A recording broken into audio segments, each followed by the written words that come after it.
member's question? I guess I did. Yes, this should be going off to Procedure and House Affairs as soon as it can. Thank you. During debate, the honourable member for Saanich Go-Filans. And I thank my honourable colleague from Lanark, Frontenac, Kingston for having established some discussion of the real issue of climate change as we approach the question of whether the motion of privilege in front of us and the levels of breakdown of normal processes that occurred within Sustainable Development Technology Canada, which has now absorbed us for several days of debate. I'll just cut to the chase and say that in terms of the views of the Green Party, when Parliament requires documents to be submitted, they should be submitted in full so that we can work on them. I also recall the incident that my colleague was just referencing, which had to do with documentation of Afghan detainees. I see my honourable colleague from Bruce Cray Owen Sound there who knows much about this as well. We did at that time realize that evidence was coming to light that Canada was complicit in sort of grabbing anyone off the street who might be considered suspect, including street vendors, people who were not combatants, and turning them over to U.S. forces where they faced torture. That was the issue on which we last were seized in this House with a demand for documents that was thwarted. And as my honourable colleague recalls so correctly, it led to an election that didn't actually talk about that issue ever again. One of the first things I did when elected as a member of Parliament here was to try to pursue it with questions on the order paper to try to find out, if we could, what occurred there and how it was that Canada was caught up in doing something that certainly on the surface violated international law and subjected totally innocent people to torture. Look, we are where we are now, and we're discussing Sustainable Development Technology Canada. I think it's really important that we define and try to avoid the obvious partisan appeal of screaming scandal, corruption in ways that will alarm Canadians that this is just a cesspool of corruption here in Ottawa. I don't think it is, but there's some strands that require full inquiry and transparency, and I'm glad we're having this discussion here today. A lot has already been said in previous speeches. I'm going to start with saying something that, just in terms of context setting, which I hope is helpful to Canadians, which is there's lots of different kinds of corruption. We throw the word around, and I want to clarify that in this particular narrative, I see three different kinds, and some are more alarming than others. The first, and of course, this is the issue that Canadians think of right away. When you say a bunch of politicians are pointing fingers and saying somebody's corrupt, no, you're corrupt, no, you're corrupt. The first and completely unacceptable level of misuse of public funds is when public funds are taken to enrich oneself. This is the kind of issue that we faced here when we had called to the bar the head of GC Strategies, Colin Firth, who had made millions in the ArriveCan app story. We know that story. We haven't come to the end of it. We haven't concluded it. We haven't had an RCMP investigation. We haven't gotten the money back. But taking public funds to enrich yourself is an egregious wrong. There's another form of corruption which comes into this story, which is in the process of government allocating public funds, a failure to exercise proper oversight. In other words, the people involved are not enriching themselves, nor they are enriching their friends, but the system somehow breaks down through some kind of overload or allowing our public service to descend to a level that falls below mediocrity and becomes incompetence. The third level of corruption, which is at play here, is when public funds are shoveled into projects where the goal is political. And that does surface here, and I want to go into that somewhat. And this may discomfort some of my friends on the other side, because a lot of public money is being shoveled into technology that simply doesn't work, because it helps the narrative that we can keep producing fossil fuels and meet greenhouse gas emission reduction goals and do both at the same time. In other words, the strategies on climate crisis that could be described as having your cake and eating it too. The kind of diet to lose weight that says, by the way, you can keep eating chocolate cake because we have a magic pill to take later. In that category are some of the things that were referenced by the previous speaker of projects with environmental benefits that were exaggerated and not proven. This particular category of energy project, and they're heavily favored by the oil sands companies, particularly by the Pathways Alliance of corporations operating the oil sands, is called carbon capture, utilization, and storage. It's the category that first triggered interest by any of the auditors. So let me start with that one because chronologically it comes first.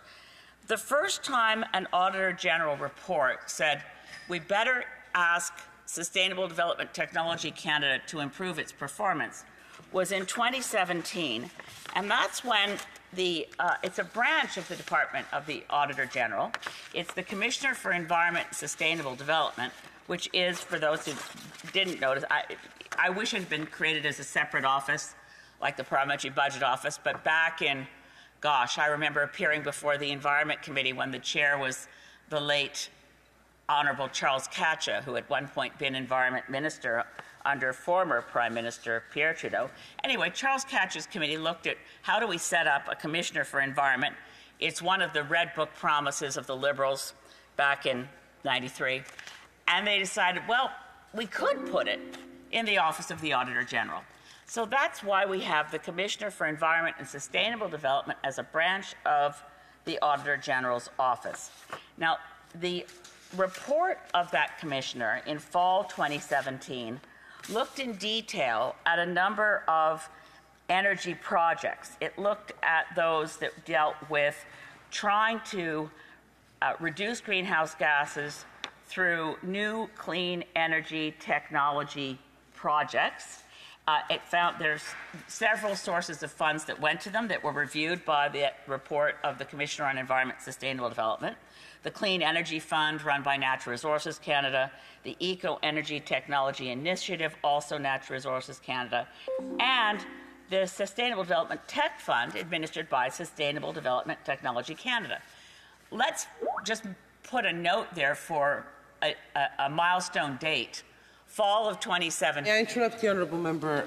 There's a computer near the microphones that has the sound on and it's being picked up. Thank you. Thank you. Back in 2017, let's just put a note there for the date. The Commissioner said overall very pleased to find that these funds were being well administered, that they were audited, that they were paying close attention to conflict of interest. Still, the Commissioner for Environment and Sustainable Development said the Sustainable Development Technology Canada should take steps to ensure that we know that the projects are achieving their goals. We need to follow up. We need to, the recommendations were clear that there should be, in the words of the Auditor General, improve the challenge function over projective sustainable development and environmental benefits. This goes to lay the groundwork for the commentary we find in the Auditor General's report that was recently quoted by my friend from Lanark, Frontenac, Kingston, which was this part of the Auditor General's report that, quote, we found that in 12 out of 18 completed projects in our sample, the projected reduction of greenhouse gas emissions were, on average, half of what was presented at the time the project proposals were assessed. Now, my honourable colleague said, well, what could be the reason they're shoveling money out the door for projects that don't work? It must be to get money into the hands of the people they want to have the money.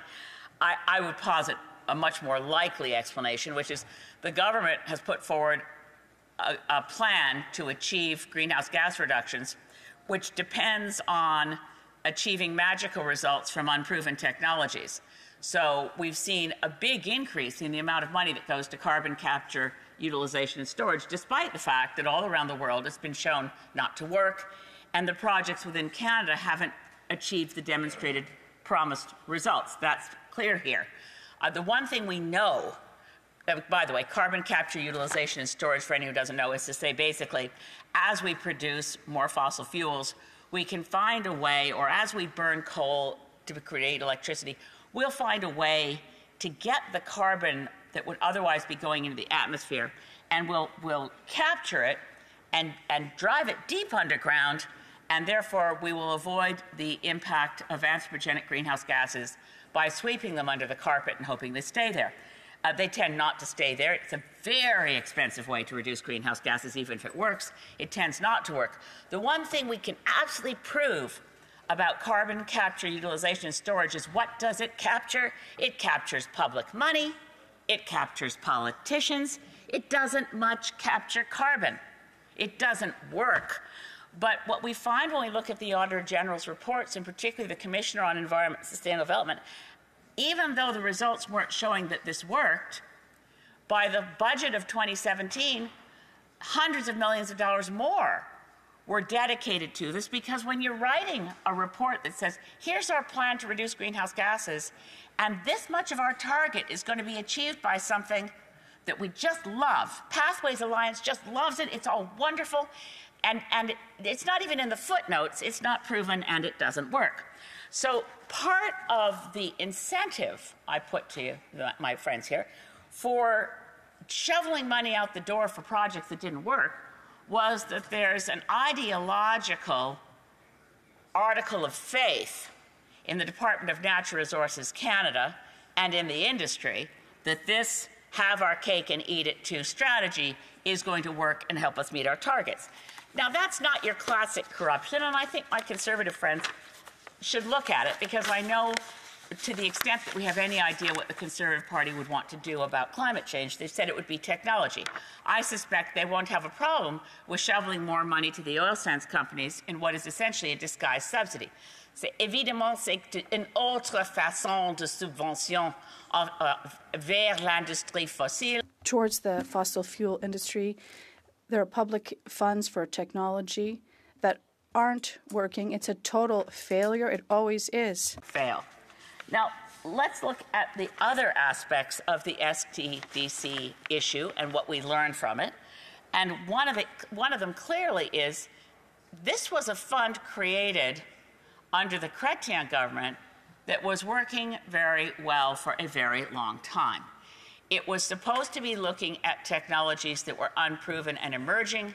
You weren't supposed to have a government step up and say, we love this one, it may never work, but it's really good in press releases, so we're just going to keep throwing money at it. It is the case that in 2017, fall of 2017, the report of the Commissioner on Environment and Sustainable Development was, this operation did not have a problem with conflict of interest. We certainly know by the report of the Auditor General, which I know I'm not using props, Madam Speaker, but I'm holding it in my hand because I keep looking at it, the report of 2024, we know that there was a lot of difficulty with conflict of interest. In fact, the way in which the board was being run was rife with conflict of interest. And that's a terrible shame, because this was an operation, as I've said previously in this place, that over decades had worked in assisting emerging technology companies, emerging technologies that have trouble getting seed funding through commercial banks and so on. It's very hard to get investment capital for something that is innovative, unproven, and not an article of faith of the government of the day that we have to shovel money at it whether it works or not. In other words, Sustainable Development Technology Canada had done much good work. The chair of the board changed after the 2017 report that found no conflict of interest problems. And I always feel awkward about using the name of a private citizen in this place, but she's had to resign as chair of the SDTC board. Annette Vercheron had private interests and continued involvement in companies that received SDTC funding. This violated the conflict of interest guidelines of the organization. It violates basic conflict of interest guidelines. I don't know about the rest of my colleagues here in this place, but when I was first elected and read the ethics code, and I thought to myself, do they really need to write this down? I mean, don't people know this? It said no member of parliament should hire a family member in their office. That would be a conflict of interest. And I remember thinking, who do they think we are? Like, you don't have to write this stuff down. Well, apparently you do. And you can't be chair of a board and forget that you can't distribute money to yourself when you're on that board. Now, whether this rose to the level of criminality is something else to be explained and examined. the steps the government has taken so far mean that this is no longer going on. The SDTC operation has been folded in to the National Research Council. The board members have completely changed. The new board operating to make sure these funds continue to flow to legitimate projects, it's very important that that operation not be tarnished by what is a completely unacceptable episode of, well, to call it sloppy is a compliment. I mean, how on earth do people sit around a boardroom table and say, well, because of COVID and because everybody's getting this benefit, it can't really be seen that I gave myself a special benefit. This is the kind of argument we heard in the committee. And we also heard the people involved said, well, I talked to a lawyer and they said it was okay. I mean, I practiced law and I really think, you know, what kind of lawyer gives that advice? You have a code of conflict of interest that must be followed. Every member around that boardroom table had a fiduciary responsibility to ensure that happened. There was a large system failure. But let me say really clearly, this does not, to me, and it's not at the level of which is so easy in this place to say this was a bunch of liberals doing favors to other liberals. We don't have evidence of that. I certainly would like to know the political affiliations of various people who got the money, but we know a lot of the money went to the oil sands. So I don't think this is your classic hand in the cookie jar kind of scandal. This is, and this is what I want to close with, Madam Speaker, a large system failure that concerns me greatly. I worked in the Government of Canada many, many decades ago when I was nonpartisan, not a member of the party at the time, but I worked, and I'm very proud of the record of working in the Office of the Minister of Environment 86 to 88, when there was a majority progressive conservative government under Prime Minister Brian Mulroney.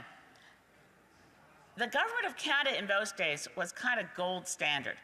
And I don't mean just political, and I especially mean non-political. I mean the civil service, the people who rose to the level of deputy ministers. It was really gold standard stuff. The people, deputy ministers like Arthur Kruger, like Harry Swain, deputy ministers like Gordon Ritchie.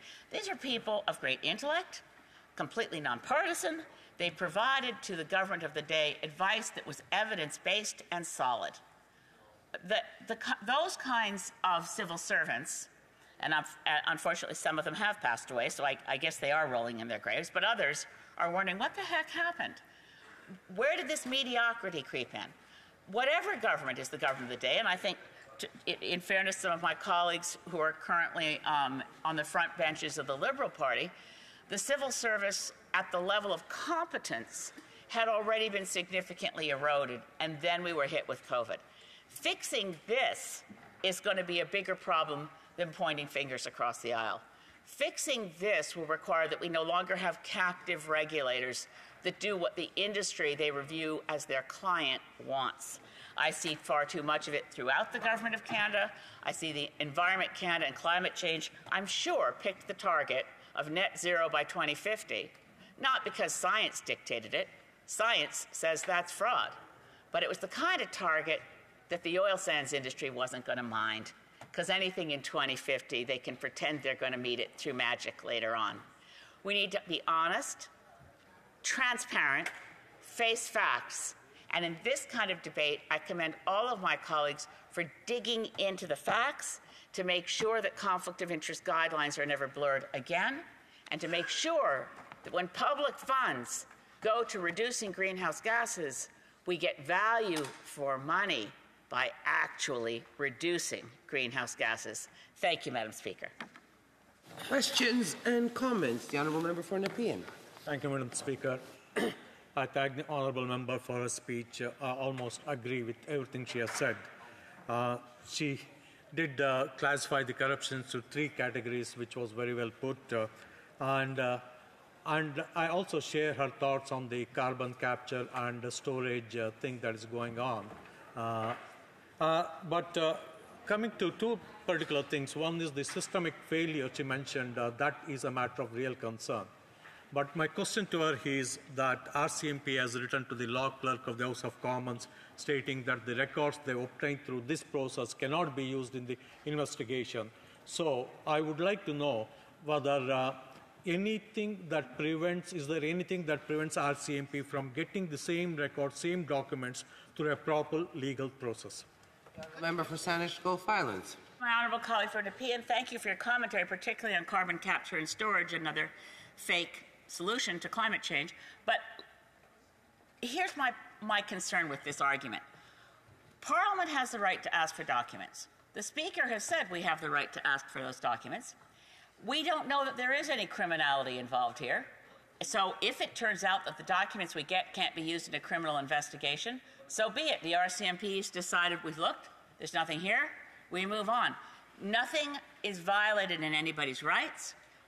Parliament has a right to ask for documents. Those documents should be produced. I really hope that my friends on the other side will realize we've had enough of this debate now. Can we please get back to the business of this House and do the work the people sent us here to do? But to the government, be transparent. When the House asks for documents, give them to us, all of them. And if they can't be used in a criminal prosecution, well then, that's what it is. It's not an illegitimate process, to my colleague. It's not that it fails to be a proper legal process. It's just the right of the House to ask for documents. Comments, the Honourable Member for Cypress Hills Grasslands. Thank you very much, Madam Speaker. And I was asked yesterday during debate about what could be done to prevent something like this from happening again.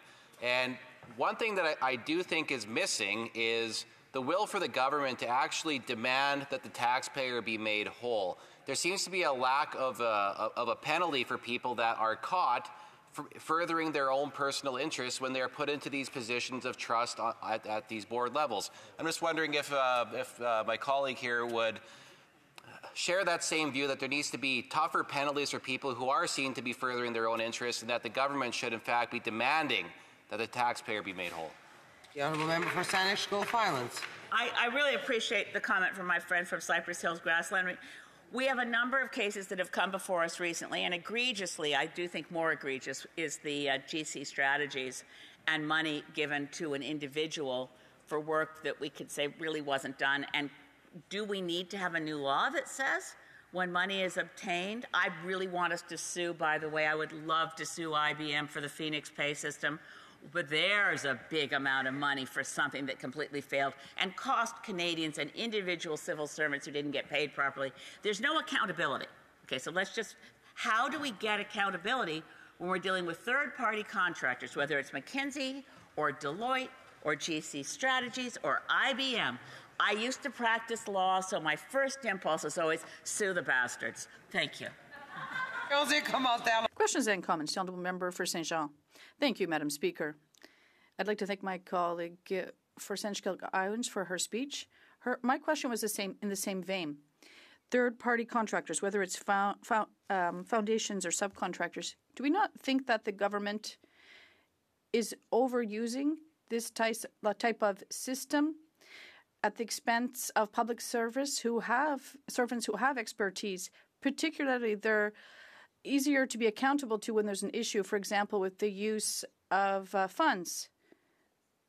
It's not just for purely monetary or situations or almost illegal ones. It also creates issues for like the fact that there are no obligations for a third party to, for example, respect the Official Languages Act.